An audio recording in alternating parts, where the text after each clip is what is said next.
말씀의 제목은 육신이 아파도 복음을 전하면은 제자를 삼습니다. 예. 고통을 당해도 복음을 전하면은 제자를 삼습니다라는 주제로 말씀을 전합니다. 예. 복음을 전하다 보면 환난도 어려움도 고통도 물질의 고난도 당합니다. 그러나 힘들어도 괴로워도 상처가 많아도 어찌하든지 복음을 전하면은 사람을 만나고 제자를 삼습니다. 하나님의 사람으로 만듭니다. 저도 복음을 전하다 보면 핍박도 받아요. 그래도 핍박을 받아도 힘을 내서 복음을 전하면은 능력을 받습니다. 능력은 핍박을 받을 때, 질병으로 고통을 당할 때 능력이 임하는 거예요.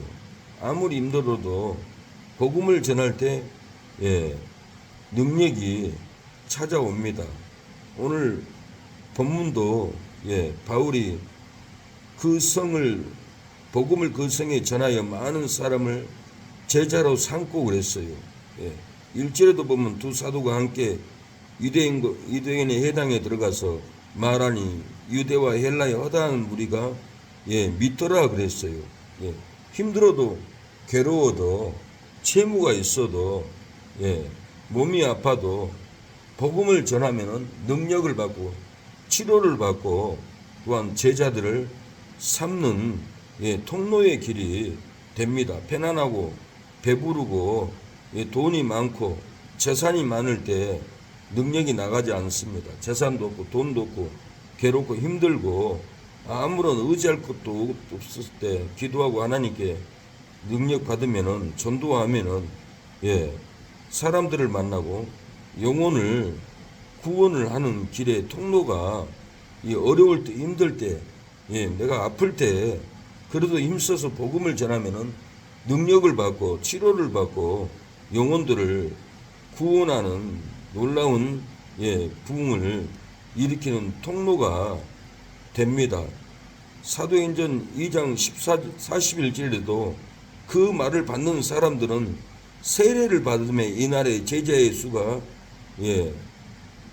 3천이나 더하더라 그랬어요.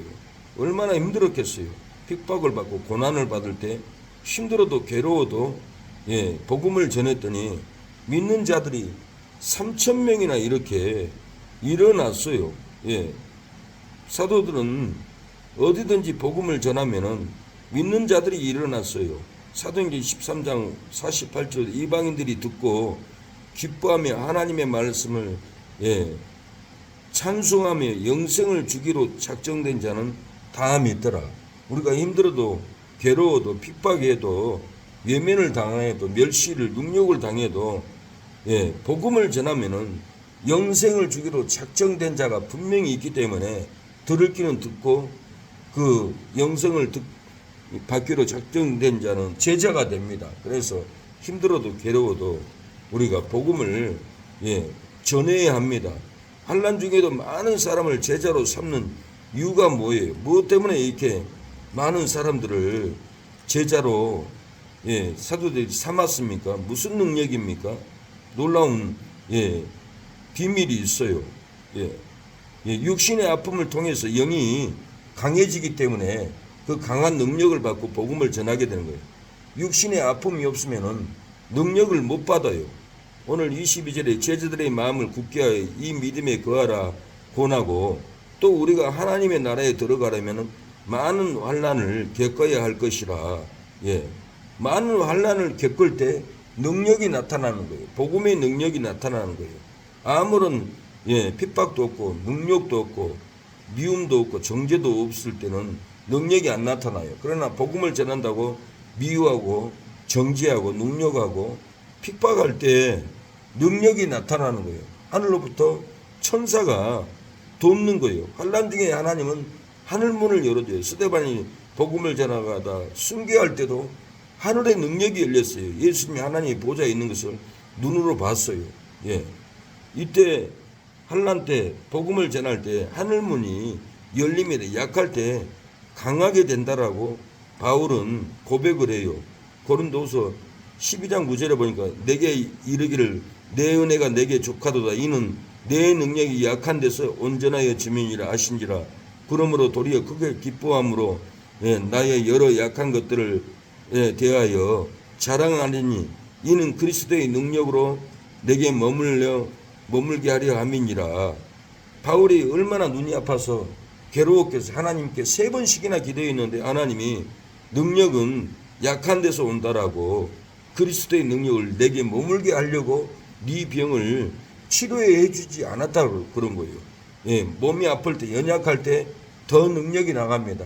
복음을 전하지 않았던 사람도 암병 걸리면은 병원에 가서 복음을 전해요. 그래서 안 믿는 사람들이 놀래요.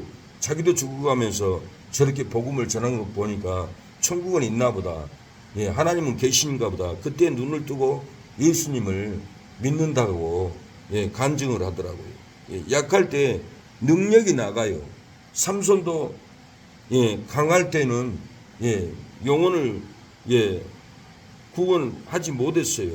그러나 삼손이 두 눈이 뽑혔어요.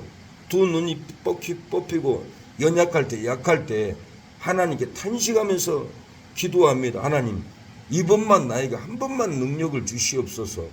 그리고는 간절하게 기도하고 블레셋의 양쪽 기둥을 잡고 밀 때 그 지붕이 무너져 가지고 지붕에 있는 많은 사람들이 삼손이 살았을 때보단 죽을 때 더 많이 블레셋을 죽였다라고 이렇게 성경은 말을 하고 있어요. 삼손이 강할 때 많은 사람을 적들을 죽인 게 아니에요.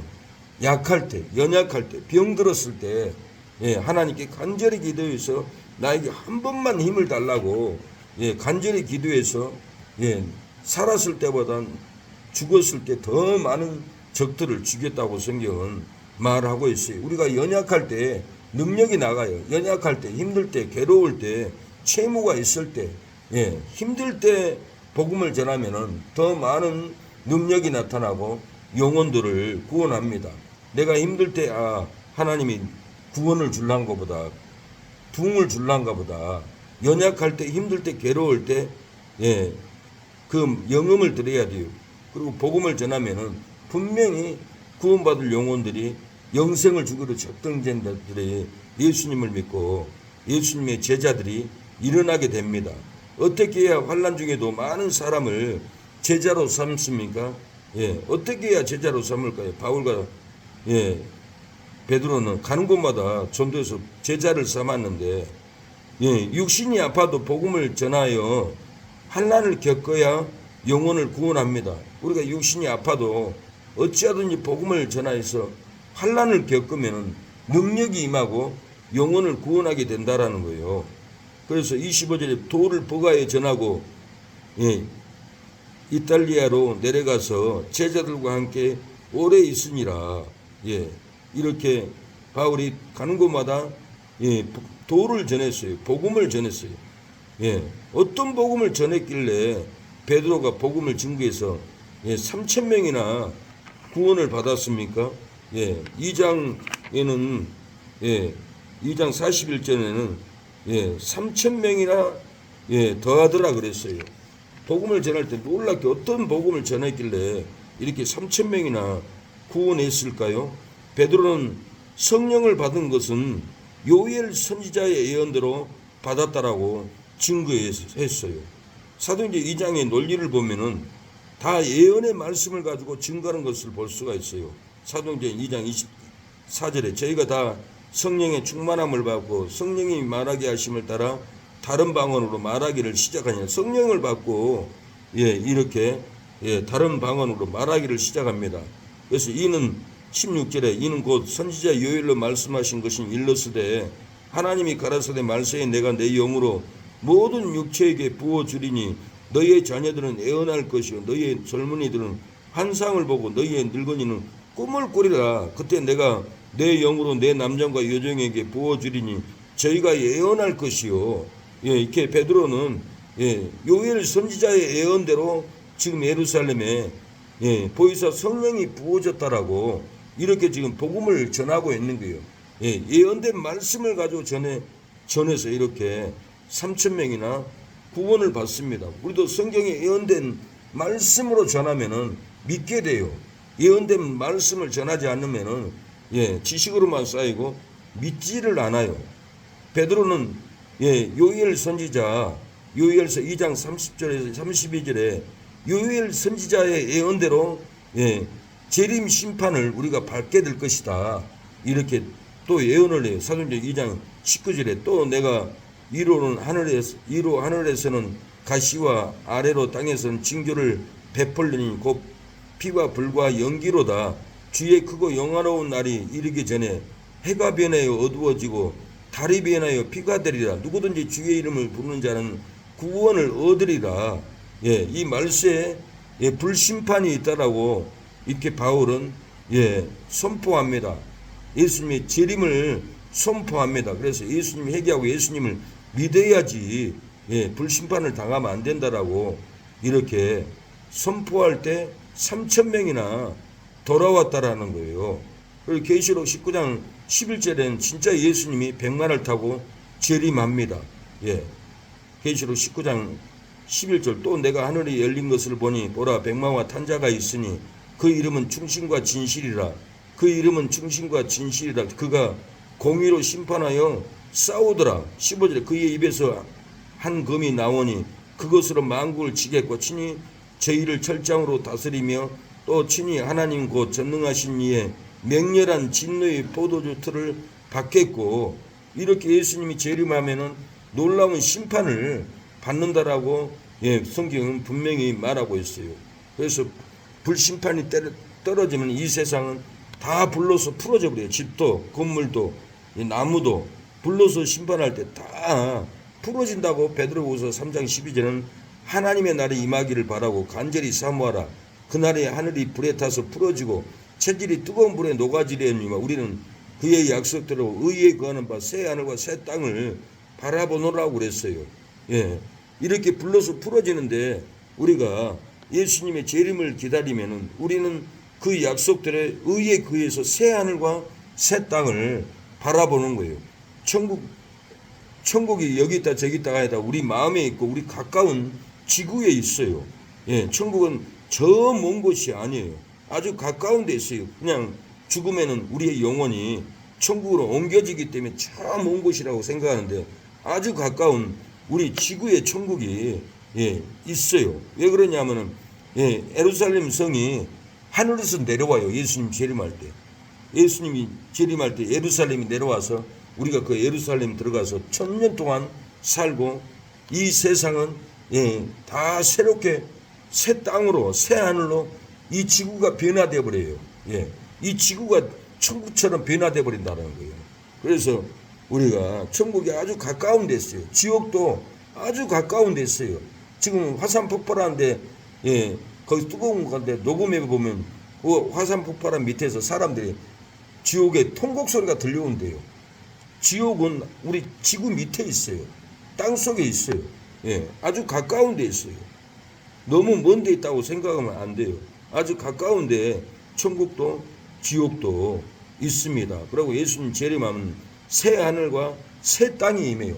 이 지구 자체에 새 하늘 새 땅이 돼서 1000년 동안 천년왕국에 들어가게 됩니다.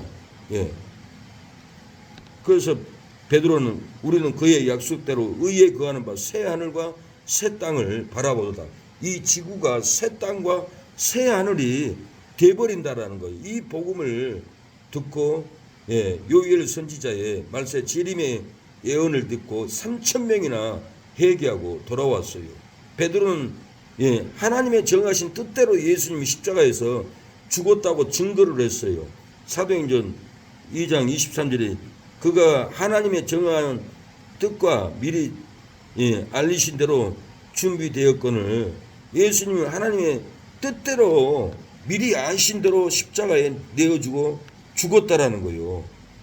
이사야 53장 10절에도 여호와의 뜻을 성취하리라 그랬는데 예수님이 십자가에서 죽고 살아날 것을 성취하리라 하나님의 뜻을 여호와의 뜻을 성취하리라고 이렇게 예언이 되어 있는데 사도행전 2장 23절에도 그가 하나님의 정하신 뜻과 미리 하신 대로 내어준 바 되었다라고 이렇게 예언을 하고 있어요. 이사야 53장 10절 여호와께서 그로 상함을 받게 하기를 원하사 질고를 당케 하셨은지 그 영혼을 속건제물로 드리기에 이르면 그가 그 씨를 보게 되며 그날은 길 것이요 또 그의 손으로 여호와의 뜻을 성취하리라. 예수님을 속건제물로 십자가에 내놓는다라는 예언입니다. 그가 그 씨를 보리라. 부활을 보겠다는 죽은 다음에 씨를 부활을 보겠다. 부활할 영혼도 보겠다.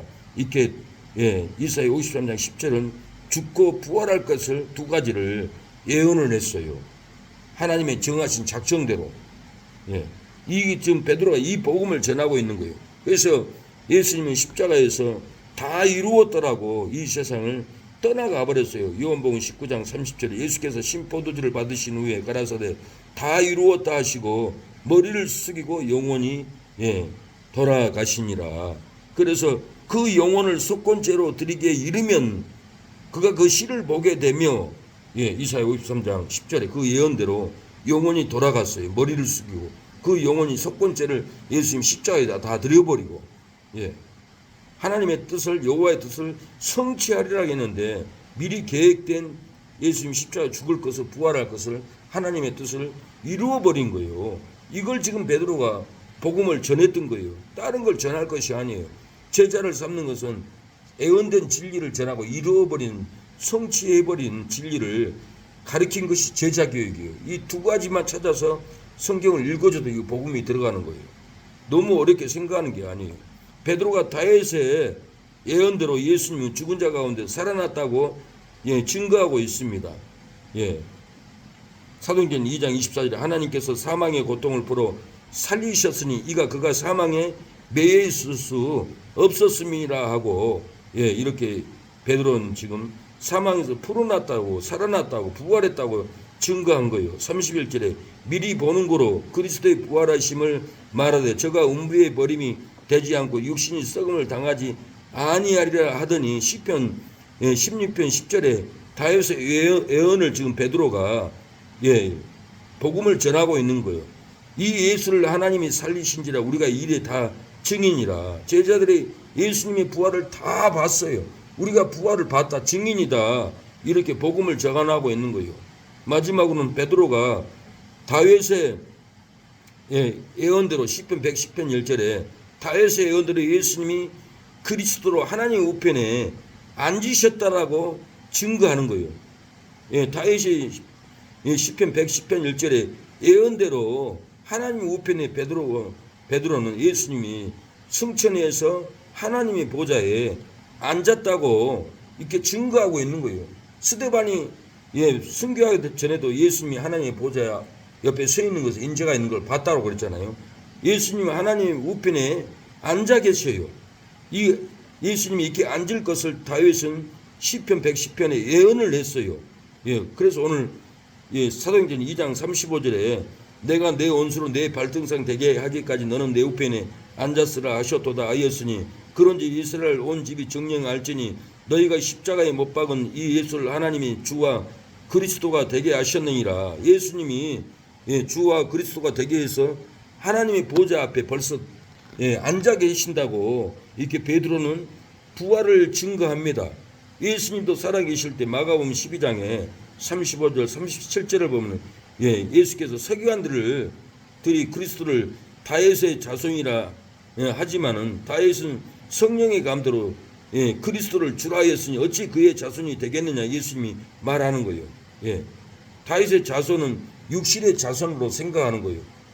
근데 어떻게 그리스도가 다윗의 자손이 되겠느냐? 왜 다윗도 그리스도를 주라 했기 때문에 다윗의 자손이 아니라는 거예요.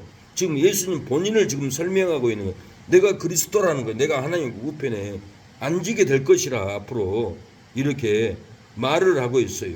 그래서 하나님 우편에 서신 분은 예수님이 죽은 자 가운데 부활하시고 승천하시고 하나님의 보좌 우편에 앉아 계신다고 다윗의 예언대로 예수님은 하나님의 보좌 앞에서 앉아 계신다고 다윗이 예언대로 앉아 계신다. 이루어버렸다. 이것을 베드로가 복음을 5가지로 이렇게 전하고 있어요. 예. 그렇게 이렇게 복음을 전할 때는 그 말을 받는 사람들은 세례를 받으면 이날의 제자의 수가 3천이나 더하더라. 예. 사도들이 어떤 복음을 전했느냐, 사도행전을 잘 이해를 해야 돼요. 어떤 예언을 가지고 복음을 전했느냐, 두 가지만 찾으면은 제자 양육이 돼요. 구약에 예언했던 거, 예, 이루어버린 거. 오늘 내가 지금 5가지로 구약에 예언하고 이루어버린 것을 베드로가 그대로 복음을 전해서 3,000명이 구원을 했는데, 내가 그 진리를 가지고 그대로 지금 내가 전하고 있는 거, 이게 복잡한 게 아니에요. 예, 그래서 말씀을 정립을 하면은, 예, 영혼권이 됩니다. 성령을, 우리가 지금 성령을 받는 것도 그냥 받는 것이 아니라, 예, 요엘에서 2장 28절에 요엘이, 예, 예언대로 성령이 임했다. 지금 베드로가 이 말씀을 지금 전하고 있는 거예요. 요엘의 예언대로 재림할 것이다. 불심판이 임할 것이다. 예, 베드로가 이 말을 전했더니 3,000명이나 회개하고 돌아왔다라는 거예요. 예, 베드로는 하나님의 정하신 뜻대로 예수님 십자가에서 죽었다. 그냥 죽은 게 아니다. 예, 예, 그렇게 지금 설명하고 있어요, 베드로가. 그래서 내가 구약에 정말 하나님의 뜻을 성취한다라는 예언이 있나 찾아보니까 이사야 53장 10절에, 예, 그 영혼을 속건제로 드리게 이르면 그가 그 씨를 보겠고 부활을 보겠다, 그 말이에요. 여호와의 뜻을 성취하리라. 분명히 이사야 53장 10절에 하반절에 여호와의 뜻을 성취하리라. 예, 뜻을 성취하리라는 말씀이 2개나 나오잖아요. 사도행전 2장 23절에도 하나님의 정하신 뜻과 미리 아신 대로 내어준 바 되었다. 여호와의 뜻을 성취하리라. 성취를 해버렸잖아요.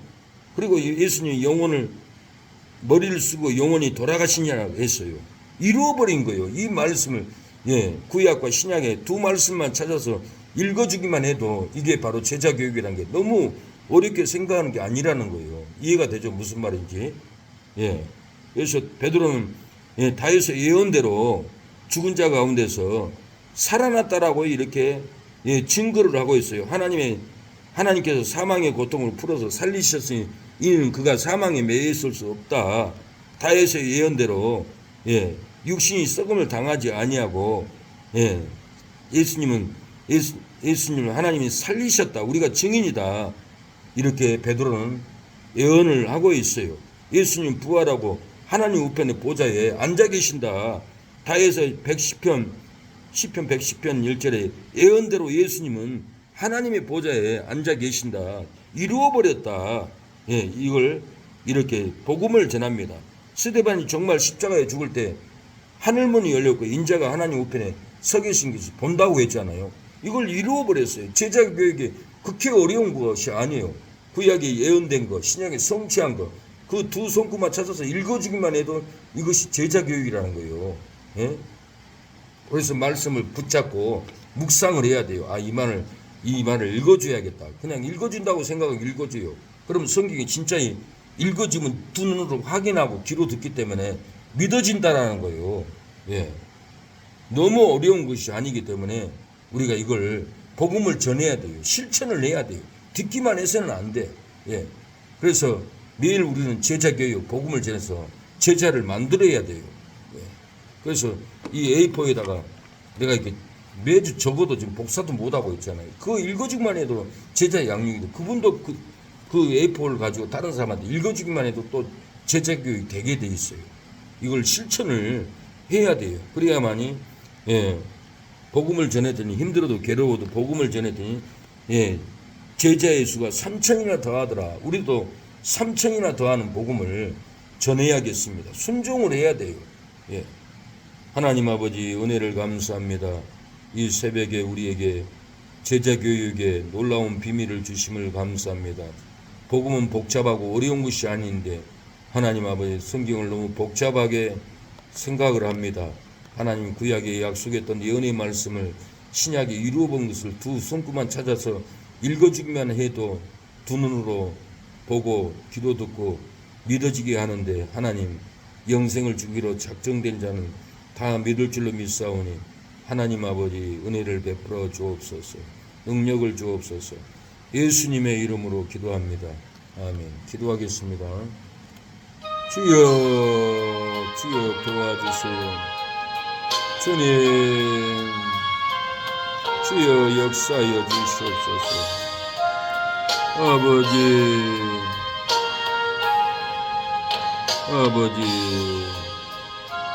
주여 아버지, 도와주세요. 아버지, 주여, 아버지, 우리를 살려주시옵소서. 우리를 도와주시옵소서. 하나님 도와주세요. 하나님 살려주세요. 하나님 제자 양육이 되게 하옵소서. 아버지